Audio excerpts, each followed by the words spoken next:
आप सभी के साथ अपने कुछ विचार साझा करना चाहूंगा।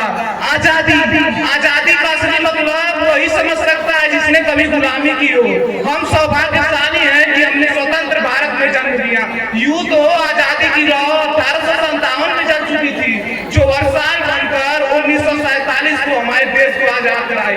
प्राचीन, मध्यकालीन और वर्तमान भारत के उदाहरणों से स्पष्ट करना चाहूंगा कि जब हम फिरंगियों के फेरे में फंस गए थे तो रंगदे बसंती चोला किए गवार पर टोलों के टोले उड़ाते थे और उनके वंदे मातरम के नारों से खून में आने वाला 5-5 डिग्री का तूफान अंग्रेजी शासकों की जड़ों में तूफान ले आता था। लोग मर जाते थे, मिट जाते थे, फांसी चढ़ जाते थे, तो वे भी अपनी देशभक्ति साबित कर रहे होते थे, क्योंकि ये उस दौर की देशभक्ति की कसौटी थी। और उसके बाद 62, 65, 71 के युद्धों में अपनी मां का सिंदूर गवा देने वाली औरत जब घर के हालात ये हो जाए थे कि प्यार भी भरपूर गया, मांग का सिंदूर गया, नन्हे नौनिहाल की लंगोटियां चली गई, छोटी छोटी बेटियों की चोटियां चली गई, बाप की कमाई गई, भाई की पढ़ाई गई, ऐसा ही विस्फोट हुआ पता ही नहीं चला, पूरे जिस्म की कहीं घंटियां चली गई, पूरे जिस्म की कहीं घंटियां चली गई। और आपके लिए तो एक आदमी मरा साहब,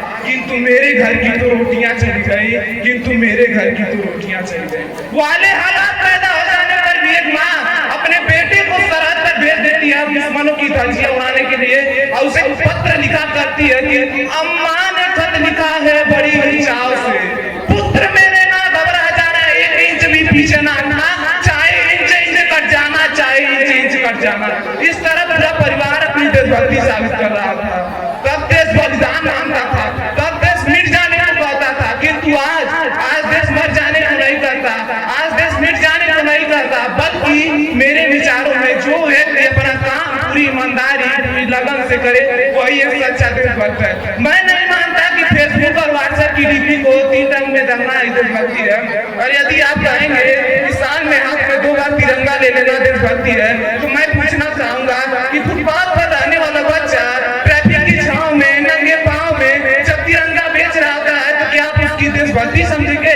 नहीं, वो इसकी पेट की भूख की शक्ति है जो उसे ऐसा करने को मजबूर करती है। क्योंकि न मस्जिद को जानते हैं, न शिवालों को जानते हैं, न मस्जिद को जानते हैं, न शिवालों को जानते हैं। जो पेट के भूखे होते हैं वो सिर्फ भोजन के निवालों को जानते हैं। अपने परिवार, अपने समाज, अपने देश के लिए समर्पण का भार हमारी सच्ची देशभक्ति। और हर देशद्रोही के जीवन में आने वाला तूफान है देशभक्ति, क्योंकि हर देशद्रोही ये समझ सके कि अगर तू परिंदा है तो आसमान तेरा है, अगर तू दरिद्रा है तो शमशान तेरा है, भाईचारे से रहना है नहीं तो एक कब्र भी तेरा है, कब्रिस्तान भी तेरा है, और कब्र भी तेरा है, कब्रिस्तान भी तेरा है। और मैं इस मंच पर इस भारत का बेटा इस पूरी जिम्मेदारी के साथ कहना चाहूंगा कि हमारा राष्ट्र निर्माण तब संभव होगा जब मैं, हम और आप सभी मिलकर प्रयास करेंगे, क्योंकि हमारे देश की जिम्मेदारी नहीं है हमें आगे ले जाने की, हमारी जिम्मेदारी है हमें अपने वतन को आगे ले जाने की, अपने राष्ट्र को आगे ले जाने की। तो अंत में यही कहना चाहूंगा कि मेरा हिंदुस्तान महान था, महान है, महान रहेगा। मेरा हिंदुस्तान महान था, महान है, महान रहेगा। होगा हौसला बुलंद सबके दिलों में तो दिल पाकिस्तान भी जय हिंद कहेगा। पाकिस्तान ही क्यों, सारा जहां जय हिंद कहेगा, क्योंकि सारे जहां से अच्छा हिंदोस्तान हमारा, हम बुलबुले हैं इसके, यह गुलिस्तान हमारा, यह गुलिस्तान हमारा।